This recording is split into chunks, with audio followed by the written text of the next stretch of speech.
Minutes to let people file in. Thank you very much. Good morning. Good morning. Okay, thanks for joining us. My name is Dylan Stern with the Delta Science Program, Delta Stewardship Council. You are here today at the 5th seminar in our series, the Delta Research Awards Seminar Series. We have a very exciting seminar planned for you today. And the theme is Harmful Algal Bloom, or HABs, Drivers, Trends, and Impacts. So I hope you all saw the poll that just was released. Please take a second to fill that out for us. And also, if you wouldn't mind, please add your name and your affiliation to the chat so we can all get to know each other better.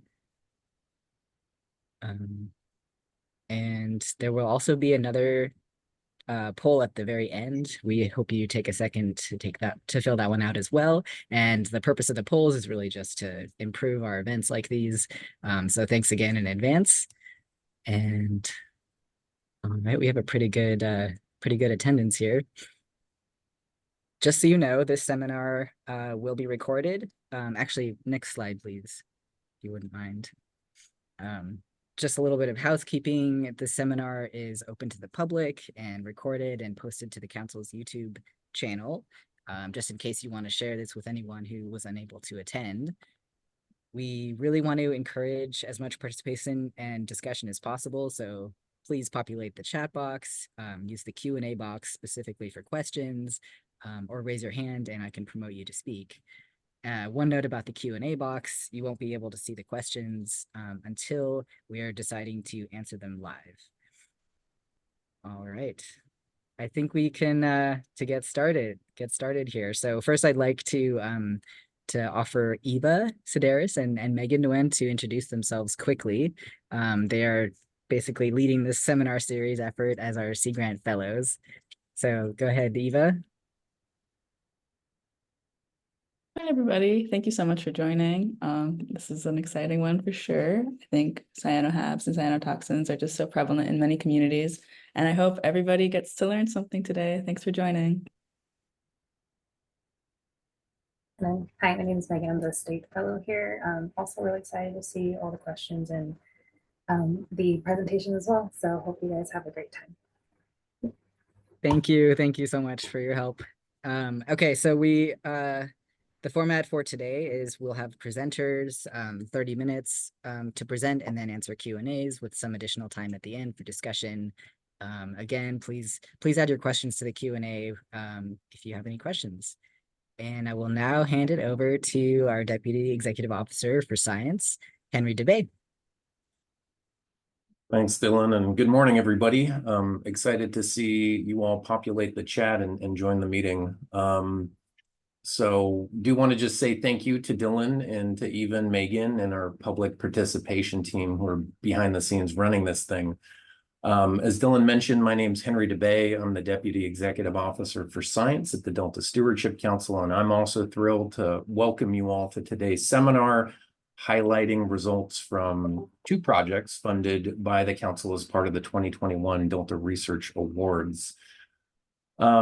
First, I did want to provide a bit of background about the Council and the Delta Science Program. So the Delta Stewardship Council, including the Science Program, was created by the California Legislature through the 2009 Delta Reform Act, and the Delta Science Program was charged with providing best possible scientific information to inform water and environmental decision-making in the Delta. And one of the ways that we provide that best possible science is by funding scientific research in the Delta, including through competitive research calls like the Delta Research Awards. And it's worth highlighting here that our science funding efforts work hand in hand with two key tools that are pictured here on the slide, the Science Action Agenda and the Delta Science Tracker. The Science Action Agenda is a collaboratively developed document that identifies management-relevant research priorities. And the Delta Science Tracker is a web-based tool that inventories research projects across the Delta to promote communication and collaboration. In fact, if any of you out there want to add your own projects to the tracker, let us know in the chat and we'll follow up to provide access. And of course, the purpose of today is to go beyond simply funding science, but ensuring that that science, including the results and their management implications, is communicated broadly. So thanks for being here. With that, next slide. And I also do want to point out some other Delta Science program efforts that you may be interested in or know folks who are. First, we're in the early stages of facilitating an update to the Delta Science Plan. The Delta Science Plan is a collaboratively developed document and a companion to the Science Action Agenda that aims to improve the doing of science in the system. And to that end, the Delta Science Program has developed and circulated an essay as a means to socializing a proposed approach for the next Delta Science Plan. And we'd love your feedback. Initial feedback will be reviews starting July 12th. Second, the Council is organizing a Science for Communities event on July 12th. This event will showcase projects created through partnerships between Delta community-based organizations and scientists, addressing topics like air quality, HABs, homelessness, and the human right to water. And the event is in Stockton and free and open to the public. Last but not least, the Delta Stewardship Council is soliciting nominations for the Brown-Nichols Award by July 15th. This award recognizes the contributions of a scientist for significant research and active involvement in facilitating the use of science to manage the San Francisco estuary and watershed. And the winner will be announced at the next 2024 Bay Delta Science Conference at the Safe Credit Union Convention Center, September 30th to October 2nd. So please consider nominating or spreading the word about this request for nominations.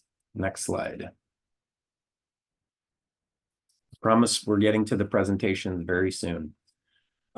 So just to orient everybody, this is the 5th seminar of this series. Today's seminar theme is on harmful algal blooms, or HABs, as Dylan mentioned, and their associated drivers, trends, and impacts. There's no webinar next week, unfortunately, but the following seminar or webinar will be on July 10th, and we'll focus on migratory fishes. Following that, we'll have our last seminar, at least for now, on July 17th, when presenters will discuss multi-benefit wetland habitat and delta food webs. So please consider joining us for those upcoming seminars and spreading the word. Next slide. So the first project to be presented today by Paerl and Dr. Hans Paerl and Dr. Haley Plaas from the University of North Carolina, Chapel Hill and colleagues studied how plankton contributing to harmful algal blooms affect both water and air quality. Results from this research is helping to inform human exposure guidelines and mitigation policy to reduce human and environmental health impacts of harmful algal blooms. And this research addresses Science Action Agenda areas 1 and 3, as shown here. The second project that we'll get to later on by Dr. Tamara Kraus and Dr. Keith Bouma-Gregson from the U.S. Geological Survey developed tools to integrate current and future data efforts to assess CyanoHAB trends, identify factors driving blooms and toxin production, and enhance understanding of their impacts on humans, animals, and ecosystems. And their research addressed Science Action Agenda areas 1 and 2. So these projects, key benefits, background, management implications, Science Action Agenda relevance are all summarized in an information sheet and will be available soon on our website. And today's recording will also be on the Council's YouTube channel. So thank you for humoring all of those updates. With that, I'd now like to hand it over to Dr. Haley Plaas. All right. Let's see. Am I in control yet? Yes, seems like it. Okay. Hi, everyone. Thank you so much, Henry. So as Henry mentioned, my name is Dr. Haley Plaas, and I was a PhD student working with Hans Paerl to coordinate our multidisciplinary research effort that included scientists from UNC Chapel Hill, North Carolina State University, UC Santa Cruz, and the University of Miami. And today my talk is going to cover our field campaign that aimed to characterize cyanobacterial toxins in aerosol in the airshed of the Delta, as well as a series of nutrient addition bioassay experiments that we conducted to inform nutrient mitigation and remediation approaches. So let's see. All right. I wanted to acknowledge our many financial and technical sponsors who made this research possible. So thank you first to the Delta Stewardship Council and Bureau of Reclamation who funded this work via a Delta Science Award, as well as NSF who provided additional funding for personnel and equipment. And we also received technical support from the California Department of Water Resources, Restore the Delta, USGS Sacramento, and the state water boards. In addition, several citizen scientists, volunteers who let us field space while we were out there in the Delta, so couldn't have done it without them as well. So as I mentioned, this talk is going to cover two distinct but parallel research studies that occurred in the summers of 2022 and 2023. The first is on the aerosolization issue. So I'm going to present on our approach and our major findings. And as Henry mentioned, this covers Delta Stewardship Council Action Area number 1 by assessing the public health risk posed by CyanoHABs. And in our conclusion, we will provide recommendations for monitoring cyanotoxins in aerosol and also highlight some emergent respiratory health issues stemming from cyanobacterial blooms to consider. And then for the second study, I will present on our nutrient dynamics research addressing action area number 3, and we'll provide recommendations to mitigate primary production and specifically cyanobacterial biomass through targeted nutrient reductions. And because there is a large group of people here from various backgrounds, I wanted to draw attention to the fact that I will be providing a plain language summary at the bottom of each slide today. So if you get lost at any point, you can check in there. So jumping briefly into the background on the air quality side of things, several cyanobacterial toxins and other metabolites have been detected in aerosol, with the most commonly identified being microcystins, since they are also the most studied in water. And these have been identified in really small aerosols called PM2.5, or particulate matter that is less than 2.5 microns in diameter.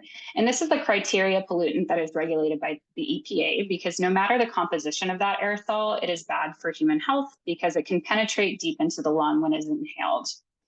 So it's important for us to continue studying the ability of these toxins to go airborne, because the CDC has actually reported that respiratory irritation is the most commonly reported side effect associated with exposure to HABs. So we want to understand more about where people and how people are potentially exposed to anything coming off leaf blooms that is getting into the air. So immediately moving into our study, we set out to measure cyanotoxins in 2 health-relevant size fractions of particulate matter in the airshed of Discovery Bay and Stockton, since these are residential areas that are more populated across the Delta. And pictured here along the top are each of the researchers who were out in the field with me during the summers when it was very hot, collecting weekly air and water samples. So I want to just say thank you to all of them if they're on the call. And we chose to use these high volume aerosol samplers that collect air at a rate of around 1,000 liters per minute, which is really high. And these samplers were installed around 10 meters from the shoreline of these bloom hotspots, and they ran from 8 a.m. to 4 p.m. daily. So every week we would return to our aerosol samplers, we would collect that aerosol sample, and then we would also collect a water sample to keep record of the bloom and general water quality during our campaign. So we chose these high volume aerosol samplers in order to meet our limits of detection for cyanotoxins. And they had been used previously, only in one other study. So this was kind of a proof of concept. We were seeing if these high volume approaches would be advantageous for measuring cyanotoxins in aerosol. And then once we got those samples back into the lab, both our aerosol and water samples were analyzed for cyanotoxin concentrations. And then our water samples were additionally analyzed for bacterial taxonomy via 16S sequencing or DNA sequencing for bacteria, as well as nutrient concentrations and general diagnostic algal pigments. And I also want to draw attention to the fact that we ran several experimental analytical controls to test the effectiveness of this high volume sampler approach as a method to study cyanotoxins.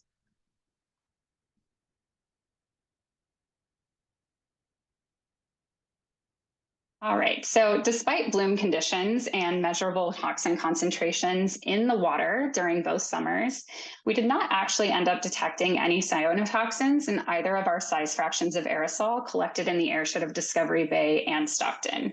And this was fairly unexpected, so we did run those series of experiments in the field and back in the lab to try to understand if we weren't detecting anything possibly due to sample degradation and or losses in signal during our study period. So over on the right is what a positive hit for microcystin looks like using our high resolution method of targeted liquid chromatography coupled to mass spectrometry. And then the next panel down is actually the results from our first experiment out in the field. So we examined loss of microcystin on our samples simply due to degradation by heat and exposure by being out in the field. But what we found is that our signal was still intact. So we ruled that out as a possibility. And then for another reference, I want to show what a field blank, so a blank filter looks like on this method. No toxins at all, no clear peak. This is what a background signal looks like. But this is what our microcystin control and also a lot of our field samples looked like. So when I say microcystin control, what we did is we added a known amount of microcystin to a filter, and then we placed it in our aerosol sampler, and we ran it for several days to see what would happen to that known amount of standard. And what we found is that we did end up losing some of that signal. So investigating this back in the lab a little bit more, what we found is that this little peak that we kind of can see that is above our background noise did contain some fragment ions that could be attributed to microcystin. And so what we did, we looked at this in the lab, we exposed microcystin to various atmospheric pollutants and oxidants. And what we found is that microcystin could have been reacting with hydroxyl radical and ozone, which are two common atmospheric oxidants that you see during the daytime. And so what we think we were actually measuring was not our cyanotoxins, but a degraded byproduct of our cyanotoxins after they underwent some processing in the atmosphere. And so, again, digging into this a little further, what was really happening and why we weren't sampling or measuring any toxins in our samples is that cyanotoxins were actually being aerosolized, but then these chemicals were undergoing chemical reactions that were then turning them into a product that we weren't necessarily targeting in that search for cyanotoxins in aerosol. So in addition to examining those toxins in aerosol, we also did some exploratory work examining other compounds that could be emitted from these blooms as aerosol. So in another series of pretty similar lab experiments, we demonstrated that aerosol can also be formed from taste and odor compounds, including 2-methylisoborneol or 2-MIB. And we confirmed some of these chemical compounds in aerosol that we collected in the airshed of Discovery Bay. So what's going on here is a process known as secondary aerosol formation. And this happens when a gas phase compound is emitted to the atmosphere, and then it can undergo atmospheric oxidation chemistry with something like ozone or hydroxyl radical. And when those gases undergoes those reactions, they can be converted into an aerosol. And so this can happen under various scenarios. The gases can spontaneously convert into an aerosol, or they can condense onto pre-existing pollutants. But either way, you're increasing your aerosol mass that then could be inhaled. So this occurring from the taste and odor compounds that are commonly produced by cyanobacteria had never before been documented prior to our study and identifying this phenomenon in the airshed of Discovery Bay. So in summary, for the aerosol component of our work, we ultimately did not measure cyanotoxins in aerosol, but we did determine that this was likely due to limitations with the high volume sampling approach that ultimately revealed some chemical transformations that were occurring in the atmosphere before we could sample those cyanotoxins. So moving forward, we recommend that anyone who is seeking to measure cyanotoxins in aerosol utilizes a medium volume approach. And when I say medium volume, I mean somewhere between 20 to 100 liters per minute. And you don't want to integrate those sampling periods longer than 24 hours in length. And the goal here is that you're doing a high enough sampling approach so that you're meeting your limits of detection for aerosol, but you're not exposing too much of your sample to atmospheric oxidants, which could then be changing the composition of those cyanotoxins. And then with this, we also provided new evidence that this atmospheric oxidation of metabolites could be resulting in byproducts that we're not currently targeting, since we're only looking for cyanotoxins and aerosol. And we really don't know the toxicity of these compounds when they're inhaled, and these should maybe be considered in future work. And then lastly, what we really just want to hit home on is that cyanotoxins are not the only compound that can be emitted to the air by cyanobacterial blooms that could be potentially posing a respiratory health risk.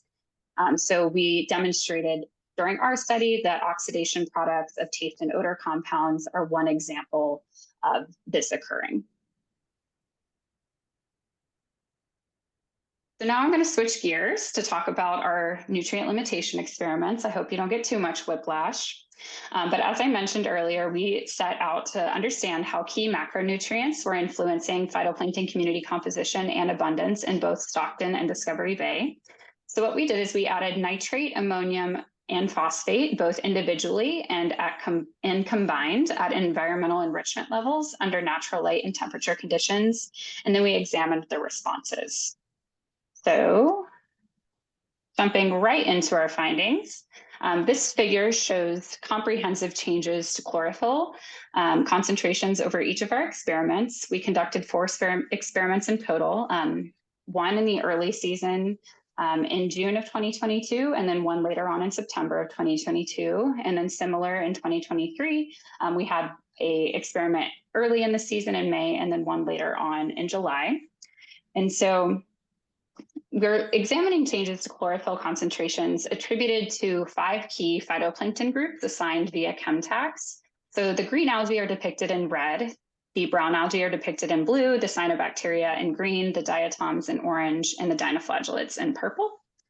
And significant changes to chlorophyll concentration by the end of our experiment on the 5th day of this experiment is indicated by a black star. So as you can kind of start to tease apart, we saw pretty consistent nitrogen limitation for our Discovery Bay communities, but really no change to growth in Stockton in 2022, suggesting that nutrients were already entirely replete in Stockton in this first summer. And we were really, really lucky in our timing for this study, being in 2022 and 2023, because we got to examine these differences in nutrient limitation under 2 hydrological extremes, with 2022 being the extremely dry year and 2023 being the very heavy rainfall year that increased discharge throughout the estuary in the spring and into the early summer. So right here, I'm showing flow gauges and cyanobacterial pigments for Stockton during our sampling period. So when discharge was higher in 2023, we saw early on that cyanobacterial biomass depleted to near 0. But then by the end of the summer in 2023, it was able to rebound and jump back up to concentrations that actually exceeded the dry year.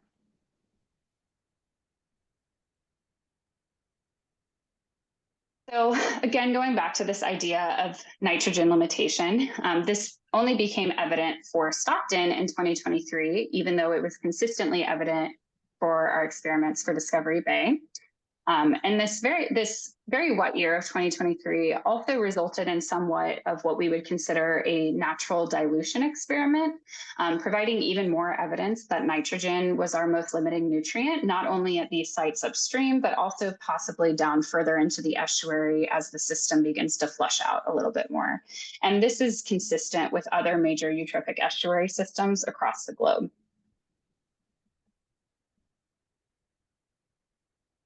Because nitrogen is such a big player here, we were seeing nitrogen limitation and also seeing that wastewater treatment plants are targeted for mitigation strategies throughout the Delta. We also wanted to test specific responses by ammonium and nitrate, the 2 different forms of nitrogen.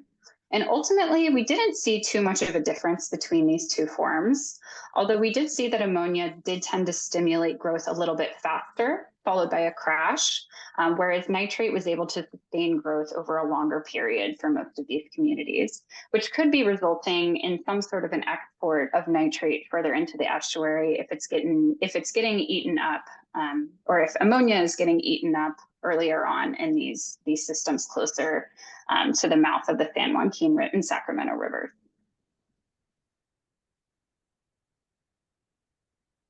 So in summary for our bioassay experiments, we ultimately demonstrated that nitrogen is overall limiting to phytoplankton communities in both Stockton and Discovery Bay, and this became more evident for Stockton during the high precipitation year. We found that ammonium and nitrate resulted in similar responses in magnitude, but ammonium ultimately stimulated growth a bit more quickly, possibly resulting in nitrate export down the estuarine gradient. And although our experiments do show evidence of nitrogen limitation, this is not at all to say that phosphorus is not also important to manage. We know there's a ton of legacy phosphorus in the sediments of this system, so it's especially important to consider phosphorus in mitigation strategies, also because when compared to nitrogen, it does not have the ability to escape to the atmosphere as nitrogen does in its gas phase form. And then lastly, kind of tying all of this work together, I also wanted to mention that recent work has demonstrated that aeration bubblers that are installed intended to increase circulation and turbulence to deter cyanobacterial blooms can actually increase the aerosolization potential of cyanotoxins.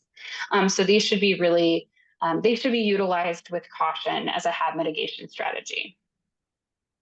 And so I think that brings me to the end. The last thing I want to say, I just want to turn all of your attention to the very important people who made this work possible.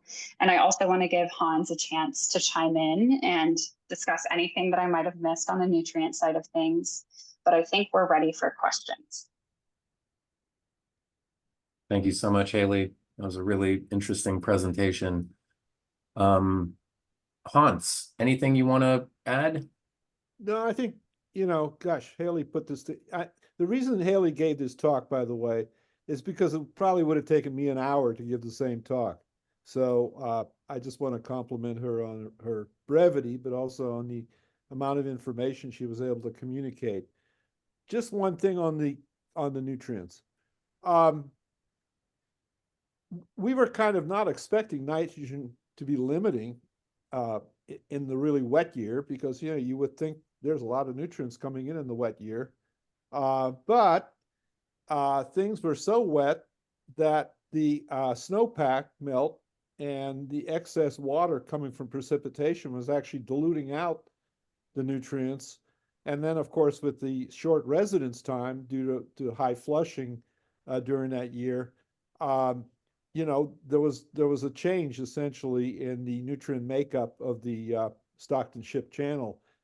And as Haley mentioned, it was kind of a natural dilution experiment. We actually do these experiments diluting with a major ion solution, but we didn't have to do it in 2023 because Mother Nature was doing it for us.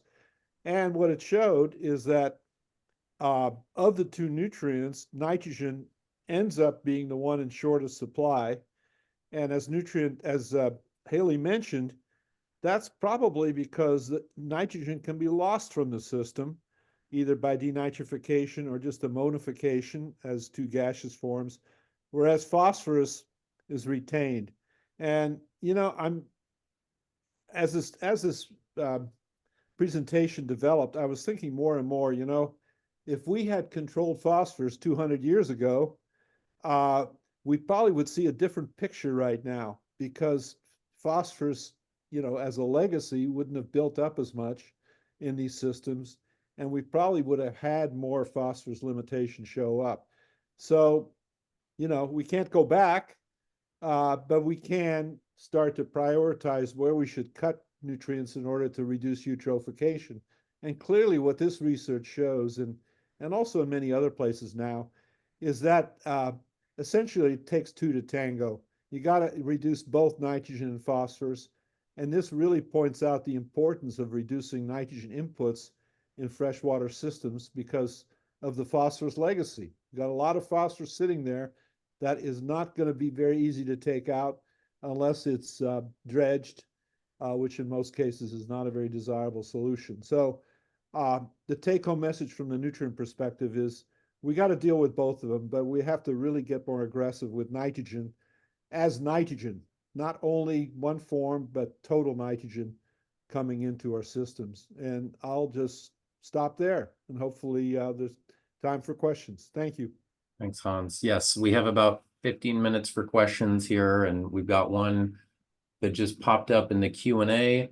I do want to also just want to acknowledge Dr. Kim Poppendorf from the University of Miami, who's online. If at any point, and Dr. Ryan Paerl from North Carolina State, who are also collaborators on this project. So if at any point, excuse me, you want to chime in, just please let us know.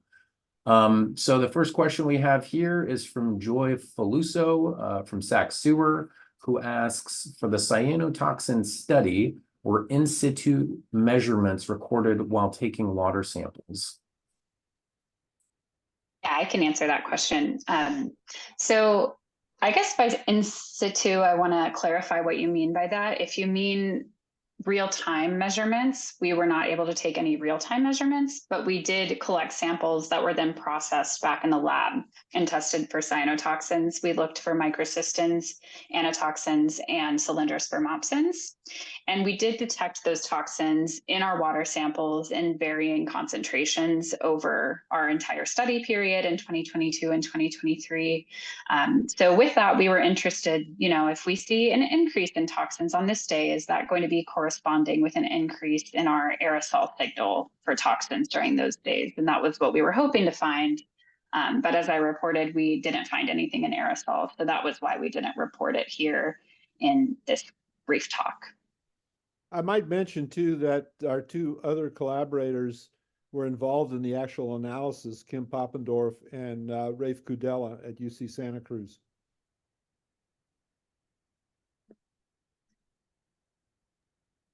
Thanks. Okay, we've got another question from Tricia Lee at the Delta Science Program. Did you check back in the record for other wet years to determine if nitrogen had ever been diluted like that before? We have referred to the estuary as a, quote, high nutrient, low growth system for decades. A very interesting finding. Well, we're actually working on that with, it's interesting that question got asked because we're asking that question in a follow-up study / paper that we're trying to put together with Ellen Preece and Janice over at DWR. It turns out that 222 was very close to a record all-time low. 2023 is the all-time record high compared to, I think, 50 years of data. Don't hold me to that, but they were both very record years, which is fortuitous because this allows us to look at this contrast. So I think what it's showing us and what it's telling us is the world is getting more extreme in terms of climate, obviously, and this is a good example of it. So what we want to do as a follow-up is look at how our record for 2 years, how that looks when you extend the hydrology for as many years as we are able to extend it, given the data that's been collected particularly for the Stockton channel. Thanks, Hans. One other question, maybe following that thread a little bit, beyond that follow-up research, is there anything else that the team is considering looking into based on the findings from this study? Haley, do you have any comments or? I can comment on the aerosol side of things. Sure. We were really surprised that we didn't find any cyanotoxins at all in our samples, especially because we were so excited about testing out these high volume approaches as the answer to many times not meeting limits of detection. Cyanotoxins are often reported in aerosol around picograms per cubic meter. So really, really low concentrations. We thought that this was going to be our answer to measuring these well. And seeing the oxidation reactions that we did, we're interested in probing that more to see what kind of toxicological properties these chemical compounds that stem from these cyanotoxins but end up ultimately being a different composition. We're just interested in better understanding if those are actually what we should be targeting in our health relevant studies. And I might mention from the nutrient perspective, we're working in other places, including Lake Erie. I've been involved in quite a bit of collaborative work with folks in Florida and also in North Carolina, obviously. And what we would like to do is put this in perspective with regard to what's happening in other places where we're looking at the freshwater to marine continuum that represents our estuaries. And, you know, for quite some time, San Francisco estuary was always considered as kind of an outlier because, you know, the flushing rate's pretty high down and you got a lot of tidal exchange as opposed to, say, North Carolina estuaries or even Chesapeake Bay. But it turns out that the story seems to be pretty consistent, that it's difficult, if not impossible, to only manage these systems by reducing only one nutrient, in particular phosphorus. And I think the great hope for stemming eutrophication in these systems is to go after nitrogen as well. And, you know, there are management strategies that are going to go after both of those or are able to be effective, including riparian buffers, wetlands through which we filter the nutrients, and then, of course, treating our wastewater for both nutrients to the extent that we can, and applying agricultural fertilizers at a rate that is going to be agronomic and take into consideration the more extreme climatic perturbations that we see now with major storm events and storm runoff. And that's happening everywhere. So, you know, San Francisco Bay fits right into that. Thanks, Hans. And Haley, we've got another couple questions here in the chat. So one from Tamara Kraus from USGS, who is asking, can you walk us through the change in total chlorophyll in your control mesocosms and how the species composition changed over the course of the incubation? And for the nitrogen and phosphorus treatments, how that impacted growth of harmful versus beneficial species? We'd have to go back to your slide, but I think basically what we're seeing is that everyone has a cut at the nutrients in this situation. Both cyanobacteria and eukaryotic players increased. So with the nitrogen additions over the controls, the only so and this really is going to require more in-depth look at the makeup of the chlorophyll using this chemtax procedure that we've been using. And we're just starting to get into that. But I think the bottom line is that everyone's at the dinner table when it comes to the enrichment with nitrogen and phosphorus. So as we reduce inputs, I would expect an overall reduction in the major groups. I don't think there's any kind of segregation against or for cyanobacteria. They simply do well when the nutrients are high and when the temperature is high. So, you know, I think you can predict that they're going to be there in the summertime when they have the opportunity to look at enrichment. And that's basically what we saw. I was just going to briefly chime in. This is Ryan. In regards to continued analysis or followed up analysis, that was the question there. I just want to mention that we are continuing to elucidate some of the populations from aerosol collected samples and water samples that were done in parallel with these measurements. And we have detected cyanobacteria in both of them. But that's ongoing, and we had a 15-minute window for this presentation. So just to chime in regard to the question prior about continued analysis. Appreciate that, Ryan. And I would echo one thing with that. This is Kim Poppendorf. One of the things that we're really interested in with the combination of all these results coming together is from the DNA analysis that Ryan does, it indicates there is microcystis in the aerosols, and yet we weren't detecting the toxins. And so just really emphasizing what Haley was saying in terms of future sampling.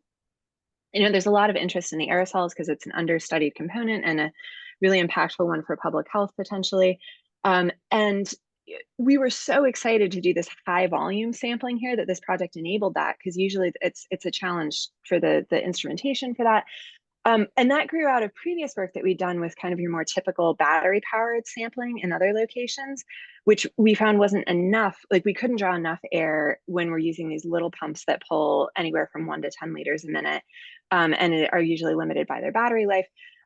We knew we were undersampling there, and so we went for the high vol sampling. But that the fact that we're seeing the organisms but not the microcystin really chimes with what Haley was saying about the degradation of the toxins when we're drawing thousands of liters per minute through the filters in the high vol sampling that we were doing. So if people want to sample for aerosols, we really recommend like a medium flow rate sampling, I think, is one of the powerful kind of management tools coming out of this. So using air filter samplers that are pulling tens of liters a minute, but not thousands. And then I think we're going to get meaningful information about the real toxin concentrations in the air. Very cool. Thanks, Kim.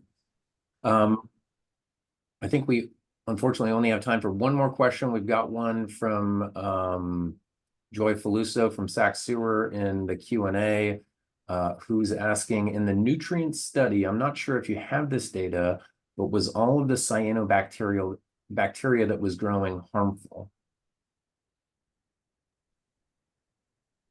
I can answer that question. So we did not present any data on specific cyanobacteria populations, but as Ryan mentioned, we have been collecting those samples and we have that information. I think the short answer to your question is no, it's not likely that all the cyanobacteria that was represented in those charts is toxigenic. But we do have data that shows when we have microcystin encoding genes and or specific cyanobacteria populations, and that's information that we're really excited to dive into in the manuscript that we're writing up, and we will eventually publish on these experiments.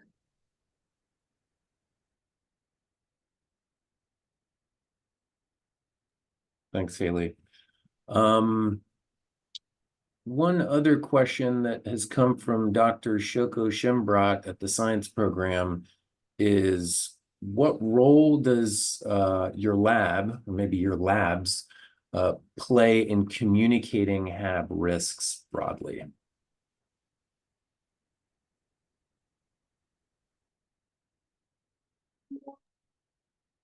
Take a stab at that question, kind of a general science communication question, if you will. I think these kind of seminars, like you are putting on now, is a really integral middleman or middle person, if you will, that allows us to communicate some of our direct findings that you were able to find to people in the community that we might not have been connected with directly otherwise. And so I'd say it's really important for us to be participating in these kind of seminars, and we have other community partners that I want to highlight, such as Restore the Delta, the scientists and individuals working over there were really integral in helping us identify sites. They helped us find locations where our interns could conduct the research, and they also have invited us to various talks like this that are public facing. So I'd say our role is communicating what we're seeing as actively as we can throughout this entire research process from start to finish. Of course, research is always developing, it's never done. So I think it's important that we're contributing to these conversations right now, and that's the role that I see us playing. Yeah, and from my own perspective, I might mention that, I serve on a lot of advisory committees, including ones in California. And, it's good having this information for developing management strategies and pinpointing where we need to go in terms of reducing nutrients, for example, or sampling, for toxins, et cetera. So this information will not go wasted, certainly not with management agencies. And I might mention that, I'm involved in Florida, Utah, California, North Carolina, the Great Lakes. So it won't go to waste, and that's for sure. It'll be used. Yeah, I was gonna just really briefly echo that it's really wonderful having seminars like this that spread a lot of information. And I think each of us, for this project in particular, we're across a couple of different universities in a couple of different states, and we all take the information that we get from this project to our other projects. So I'm in Florida, and I do a lot of harmful algal bloom work here related to public health. And so with that project, we're recruiting participants, and we speak with a lot of community organizations. So it's always been really great, you know, whenever we go to kind of academic conferences and getting to be part of seminars like this, we bring all of this information to bear when we meet with waterkeeper organizations and water management districts and the Army Corps of Engineers. And a lot of HAB work is state-based, as you know, it's the Delta Council supports things, and different states bring their own funding to bear in those areas. So it's really great having conversations like this that help cross-seed this information. And I think we all take that to our all the different groups that we work with, which thankfully, you know, we get to, in different places, work with different groups. So yeah, in Florida, it's a lot of water community organizations. So we bring all this information to bear.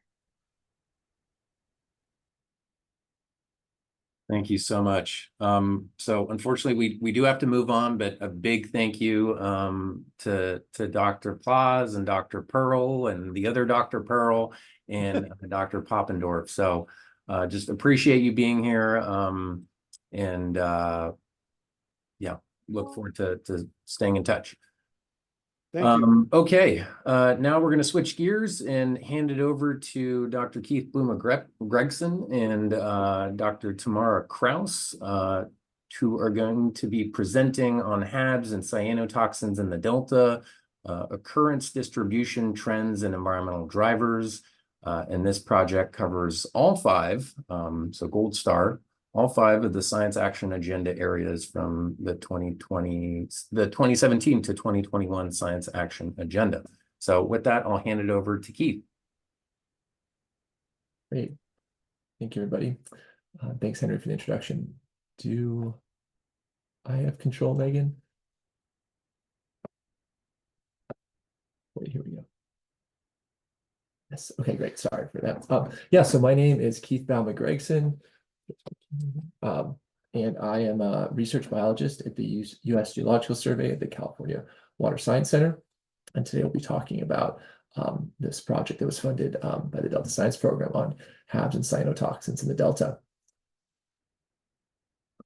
So our group, the Biogeochemistry group at the California Water Science Center, is funded by numerous different entities. And today, this project on HABs was primarily funded through the 2021 Delta Science Program Research Award, but we also have other entities that have funded HABs-related research, including the State Water Board, Division of Water Rights, the Delta Regional Monitoring Program, state water contractors, and California Department of Water Resources. And so some aspects of what I'll show today also involve data that was funded by those groups, and sort of ultimately, a lot of the work that those entities have funded wouldn't have been possible without the funding we received from the Bureau of Reclamation, which supports a water quality monitoring network of a series of several fixed stations.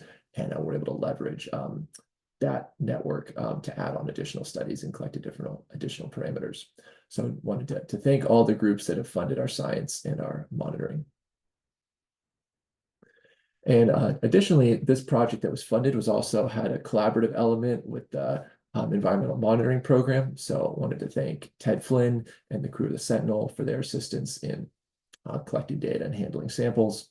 And ultimately, a lot of the work that we do and the results that we get to present would not be possible without USGS and DWR staff that are out collecting and processing samples. So for anybody who was involved in this project, a big thank you to you as well.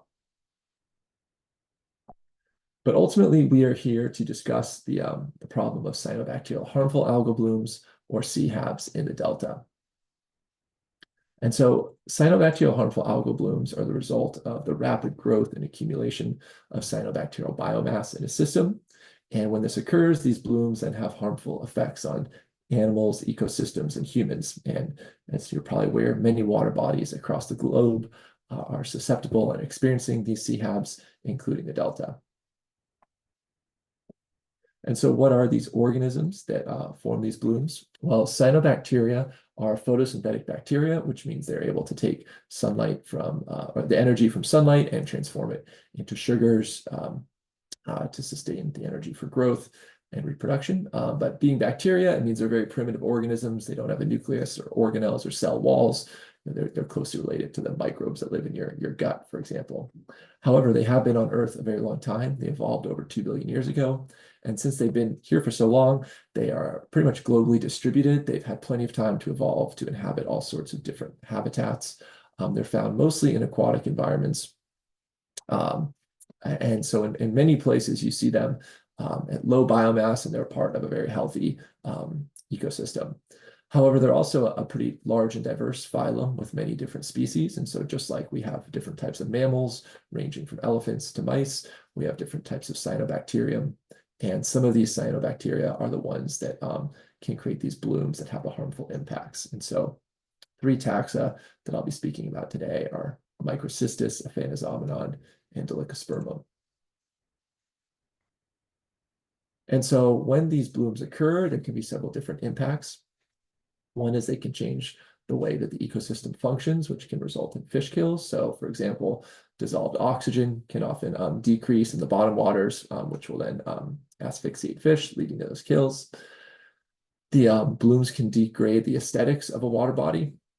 In addition to toxins, they can create taste and odor compounds, some of which Haley just touched on. And so that creates issues for drinking water treatment providers.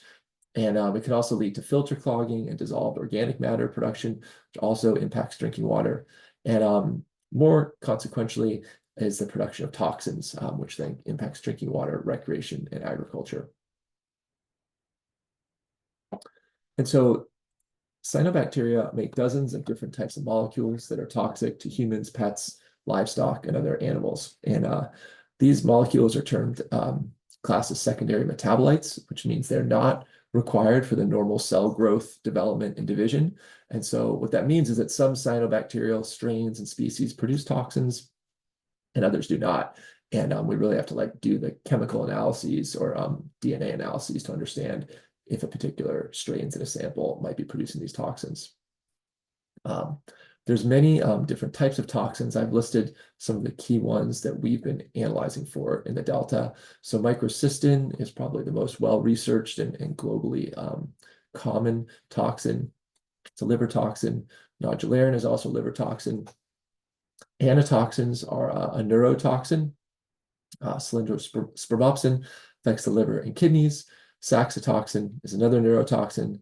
And then the aminopeptins are a more recent class of molecules that's been researched. They've been shown to affect enzymes and other intracellular functions, but there hasn't been necessarily a strong link to a major human health risk yet. But this field of research into aminopeptins is still emerging.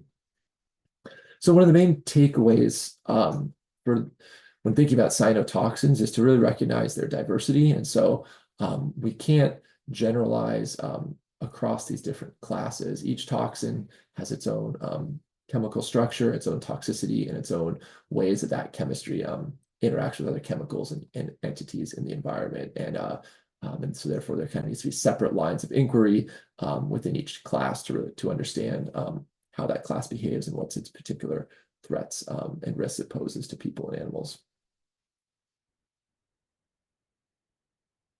And so to give a little bit of background then on cyanobacteria in the Delta, in 1913, over 100 years ago now, Winfred Emery Allen, who was an oceanographer at Scripps Oceanographic Institute, conducted surveys in the San Joaquin River around Stockton. There's these neat pictures in his manuscript showing Stockton back in 1913. And in his plankton net toes did identify Microcystis. So we know the Microcystis has been in the Delta for over 100 years now. But the first report of a bloom occurred in 1999. And that bloom was formed by Microcystis and produced microcystins. And so since then, most research has focused on Microcystis and the toxin microcystin. And as you're probably aware, the Delta has many diverse habitats and environments. And so this conceptual model came out recently as part of the CHABs monitoring strategy that was sponsored by the Delta Science Program. And in it, they identified 3 different types of habitats. Dead-end channels, which also includes marinas, main channels, and flooded islands. And basically the dead-end channels wind up being shallower and having less mixing energy, which can lead to more intense blooms in these habitats, whereas the main channels are deeper and have more tidal and wind energy mixing them, which often leads to less dense blooms. And then flooded islands are a little bit kind of an intermediate state.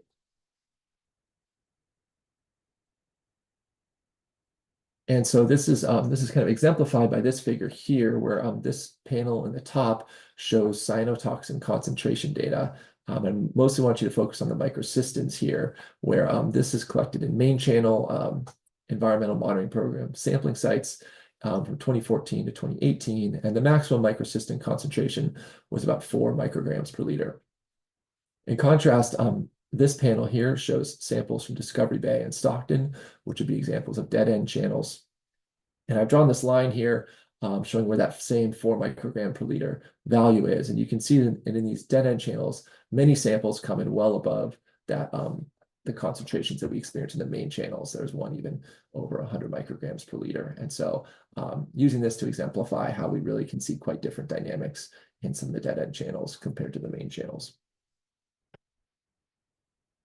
And so as Henry mentioned, since these CHABs have been prevalent in the Delta for over 25 years, they become a priority science and action item within the Delta. And so some of the key needs are to develop a monitoring and modeling frameworks and understand how environmental drivers are interacting to affect HABs. But one of the factors that's foundational and unites a lot of these needs is the need to collect additional monitoring data.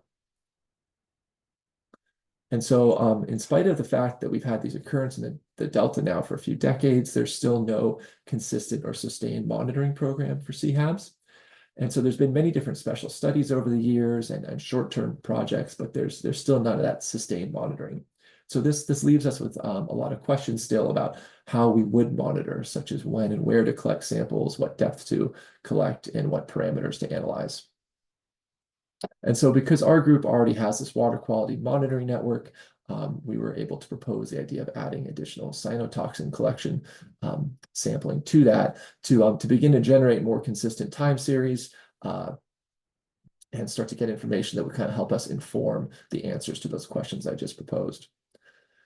And so we were collected samples at 6 different sites throughout the Delta. 4 of them are run by our USGS monitoring network. And then we did have this collaboration with DWR and the EMP. And so these sites P8 and C10A are EMP sites. And so the DWR crew were able to collect the samples there.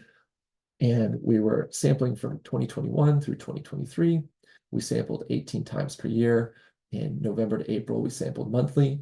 And then in the late spring through the early fall, when we see the blooms more prevalent, we sampled biweekly. And we were collecting samples for whole water discrete samples and spat samplers. And some of you may not be as familiar with spat samplers, so I will provide a little overview. That stands for solid phase adsorption toxin tracking sampler. And so what this means is it's a type of passive sampler which is made from a small an adsorption resin, which are these small beads that are about 150 microns in diameter that are sandwiched between a mesh, and then you can deploy that into a water body for days or weeks.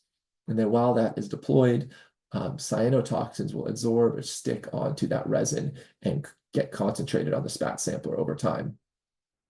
And so what this results in is what's called a time-weighted average of the toxins that are in the environment. And this is particularly useful in flowing systems such as rivers and estuaries, where you might get pulses of toxins that might be moving with the tides or with the flow. And if you just are collecting a discrete sample, you might miss that. Additionally, because they're in the water for a long period of time and concentrating toxins, the spat samplers are also very sensitive. So we often get detections from the spat samplers when you get non-detects in the water column with the water column discrete samples. A downside or drawback or challenge with spat are that they are considered semi-quantitative. We don't really know the exact kinetics of absorption and desorption during those deployments. So it's very difficult to fully correlate that to a actual environmental concentration. And as a result, too, there don't exist any guidance values for spat concentrations, which could get connected to a human or animal health risk. And so similar to what Haley mentioned, that the funding for these projects occurred over some pretty different water years, where we had the dry years in 2021 and 2022, and the wet years in 2023. And there was a similar phenomenon back in 2014 and 2017, where we had these wet years following a dry year. And so Peggy Lehman did publish some results previously showing that both microcystis biovolume and microcystin concentrations were lower in the wet years. And so we also thought this would be an interesting opportunity to see if that pattern continued about a decade later. And so what I'm showing here are some of our results. This bar plot here is showing the percentage of detections in the whole water samples that we collected from 2021 through 2022. And you can see that we detected 3 different cyanotoxin classes: microcystins, anabinopeptins, and the anotoxins. The anabinopeptins were most frequently detected. As I mentioned before, this is still like a more emerging class of molecules. And in some of the other publications that have come out, they have often found a similar result with much more frequent or higher concentrations of anabinopeptins than the other traditional toxins, such as microcystins or anotoxins. But the full human health impacts of anabinopeptins are still uncertain. In 2023, which was the wet year, we got no whole water detections of microcystins or anotoxins. So does follow the similar trends that people are showing, I think, pretty consistently, that in the wet years, we're seeing less cyanobacteria and cyanotoxins. And even the detections we did get, they were below the California recreational warning level, which is effective to a no swimming advisory. So the concentrations in these main channels were lower, even though we know that concentrations in places like Discovery Bay and Stockton can still be high. So switching gears to look at the spat data, it's presented a little differently. So here we're looking at the months of sampling, and then on the y-axis is the percent of samplers in that month that detected positive for that given toxin. And we have different panels for the different toxins, and each year is a different color. And so for the microcystins, we see that the detections in the spat start to occur kind of in this May window, and an increase there, and then decrease with the exception of 2023, which was our wet year. And so I think, and when there's a similar pattern with the anotoxins persisting late into 2023. And I think what might be the result of this might be driven by the fact that the autumn and winter and early winter of 2023 were very dry. We had our first big winter storms arrive very late. And so I think because of that, not having those storms, we didn't get that initial flush of toxins and cells out of the system the way that we did in some of these other years. And so I think that might be why these are so high. Another interesting temporal trend is in 2021, the anotoxins were detected quite early in the year, like through the winter months. And we've seen this in some of our other data too. And so I think there might be an organism that seems to be growing up in the springtime and producing anotoxins that is preceding the production of microcystins by microcystis. But we still don't know what organism is producing the anotoxins. And then lastly, we detected cylindrospermopsins multiple times on our spat samplers. And this would be the first detections of cylindrospermopsins in the Delta. There hasn't been any other publications or documentation of that. And so similar to the anotoxins, we also don't know what organism is producing that. So we have our work cut out for us. And then in the wet year, in addition to having fewer detections in the wet year, we also had lower concentrations on the spat samplers. And we also looked at some of the phytoplankton enumeration data. So this is looking at the cells under the microscope and the timing for cell detections. This heat map here showing months of the year on the X, and then different toxigenic taxa on the Y axis. And then the warm, kind of the bluer or greener the square is, the more frequent the detections are. And we see that our microcystis detections begin in June, a few detections of Phanosomnon and Delicospermum in May. So even in the drought years, we're not seeing a lot of detections much before June. Another interesting pattern, I looked at some of the EMP station data. So this is their full 12 stations throughout the Delta, and when they detected these different organisms. And in 2023, the wet year, there was about a 50% decrease in the number of detections of microcystis compared to the dry years. And we didn't really see as much of a decline in Aphanizomenon or Delicospermum. So I'm wondering if the microcystis might be a little more susceptible to those wet winter conditions than Aphanizomenon or Delicospermum. And another data source that we've also been looking at are the Microcystis Visual Index. And this is a index that was developed by Peggy Lehman many years ago. And it involves looking over the boat or from a dock and just qualitatively assessing with your eye how dense the microcystis appears to be in the water column. And what's the benefit of this data set is it's one of our longest retrospective data sets for cyanobacteria in the Delta. And so some of this figure and these results were published earlier this year in the special drought synthesis issue of the San Francisco Estuary and Watershed Science. And what I wanted to show in this figure was what we're seeing here is the probability of obtaining one of these microcystis visual index values in different regions of the Delta and with different water year types. And one of the key things that jumps out is this absent or non-detect water quality, absent or non-detect state value is most probable in the wet years. And so once, and that was consistent in all parts of the Delta. So in these wet years, we really do see the prevalence and detections of microcystis drop off quite substantially. And so for summary findings, we found fewer detections and lower cyanobacterial abundance in the wet year compared to the dry years.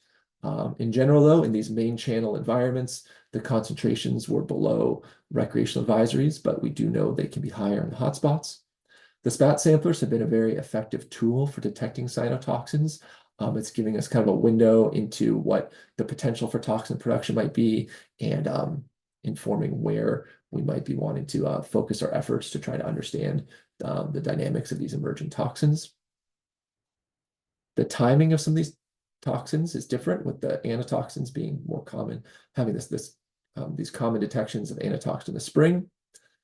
Similarly, by doing the year-round sampling, we are seeing that toxins can stay present well into the fall and early winter, as we saw in 2023, when we don't get those winter and fall rains. The toxins are still in our system. And we're hoping that together, all this is giving us a better understanding of effective methods for monitoring cyanobacteria and toxins so that we can be taking this forward as we start to hopefully develop a more formal monitoring program in the future. And so some key ideas for future research are how will cyanobacteria respond to the changing nutrient and light conditions in the Delta? We just talked about nutrients a bunch in Haley and Hans's talk, but there's this long-term trend of declining nutrients and a long-term trend of increasing light in the Delta. We also now are seeing a mixed assemblage of cyanobacteria with Microcystis, Delicospermum, Aphanizomenon, and possibly more HAB taxa. And so we don't know much about the different environmental conditions and how these different taxa respond to those conditions.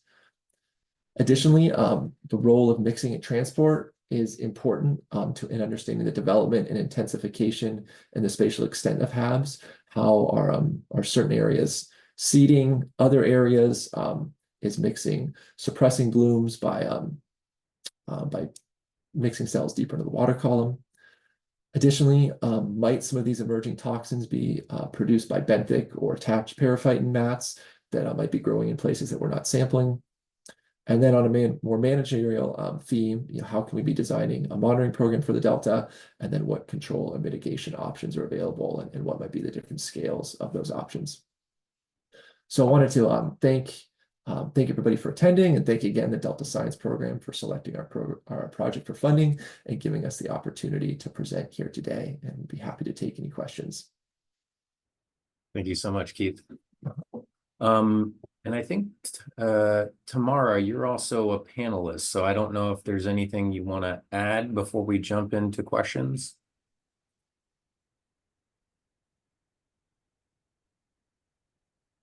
All good. I see I see you wrote that in the chat. Okay, thanks. So one of the questions that we got from, and maybe this was captured in the future research slide that you just had up, but one of the questions we have from Dylan Stern at the Delta Science Program is, what new monitoring would you prioritize to continue to close critical information gaps? Yeah, I think some of the new monitoring might be looking at the at more of these dead end channels and getting more consistent data there. I think we could improve our understanding. Oh, we have incredible amounts of data and time series in the main channels, and if we can start to understand how the dynamics are similar and different in some of the dead end channels, that will really help us understand the processes and drivers there and what mitigation or management options are there. And then I think another thing would be, I think we could use, this isn't quite monitoring, but maybe more like shorter term special studies focused on some of these other organisms or these themes of like benthic taxa and elsewhere. I think we just need to get a handle on, are those real concerns yet? And do those need to be incorporated into monitoring? But probably one place to start would be both monitoring for those, but also maybe having some targeted special studies that have more like key hypotheses associated with them. Thanks, Keith. One other question, and hopefully this is okay to ask, but and I guess this question is from me. How does this work feed into the large MerHAB project that you're helping to co-lead with others? Okay. Yeah, so folks might not be all aware. I was part of a team that involved numerous entities that submitted a proposal to NOAA and one of their HAB research and management programs, and this was for the San Francisco estuary, and our team was awarded that proposal. And one of the goals there is to improve HAB monitoring both in the Bay as well as the Delta. And so one of the themes we are looking at there is the potential transport of toxins from the Delta into the Bay, and also vice versa from the Bay into the Delta. And so I think having one aspect of these monitoring and understanding, I guess that theme of the future research of the movement and transport, what are the implications of cells produced in Stockton? How far are those going downstream? Are some of those toxins and cells actually making it to Sassoon or the Bay, or do we more have this like montage of smaller areas that have a smaller scale of impact, and we need to kind of be thinking about management and monitoring it like a smaller sub-delta scale or a large scale. So as I mentioned, just having these time series and now having these data is hugely helpful, that we are collecting it over multiple water year types. We now actually have more information with which to make these decisions, rather than if we just didn't have data at all and we're just kind of being much more hand wavy.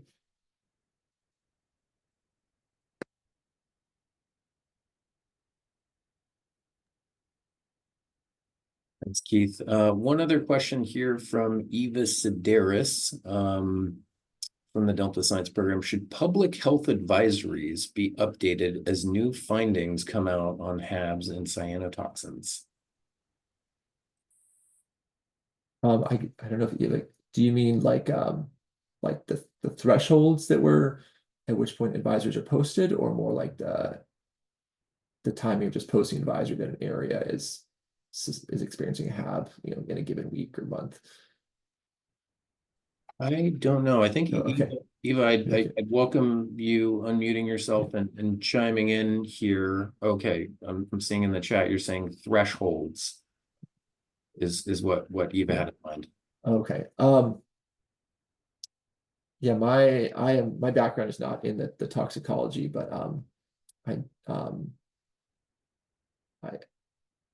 And so I don't know the full process for how that occurs. If those are lengthy usually, but I do know that when they do establish those, there's extensive literature reviews and additional experiments that are often funded to do that. And so I think one of the areas where we don't currently have advisories is on the benthic front, and so there has been conversation with the state agencies about trying to fund a project to develop those types of advisories for benthic exposure risks. I think the work that Haley just presents on aerosols would be another area where we don't have advisories for like aerosol risks. So we definitely have, in addition to potentially revising pre-existing advisories, there's also just even like new risks and new exposure pathways that still need to have advisories developed. Thanks. And I guess a follow-up question on that. What's the purpose of a benthic advisory? Is it for subsistence or recreational fishing or for just broader awareness across the estuary? Yeah, and this is maybe that was a slightly larger scope. I'm involved in some other benthic projects that are outside of the estuary itself, but so this is usually the more like headwater wadable river areas where you can get more mats and where you might have people like in shallow waters wading, swimming, kayaking, dogs, and so it's more trying to understand what the like percent cover amount of biomass that might be present in a river and what that risk would be. Yeah. Got it. Thanks. I guess last call for questions in the chat or the Q&A. I'll just give it a few seconds, and if not, then we can we'll wrap up.